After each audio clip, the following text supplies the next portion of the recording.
বাংলাদেশ জামায়াতে ইসলামীর আমির ডাক্তার শফিকুর রহমানের মেয়াদ শেষ হচ্ছে আগামী ডিসেম্বর মাসে। অন্যদিকে ফেব্রুয়ারিতে হওয়ার কথা রয়েছে জাতীয় নির্বাচন। জাতীয় নির্বাচনের আগেই দলটি নতুন আমির নির্বাচন করতে যাচ্ছে।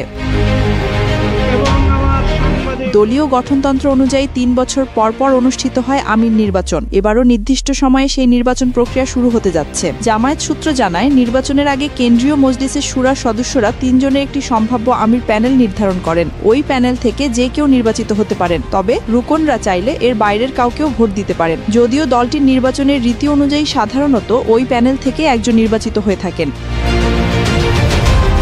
ডাক্তার শফিকুর রহমান ২০১৯ সালের ১২ নভেম্বর প্রথমবারের মতো আমির নির্বাচিত হন। ২০২০ সালের ৫ ডিসেম্বর শপথ গ্রহণের মাধ্যমে শুরু হয় তার প্রথম মেয়াদ। পরে ২০২২ সালের ২৭ অক্টোবর দ্বিতীয় মেয়াদে পুনর্নির্বাচিত হন তিনি।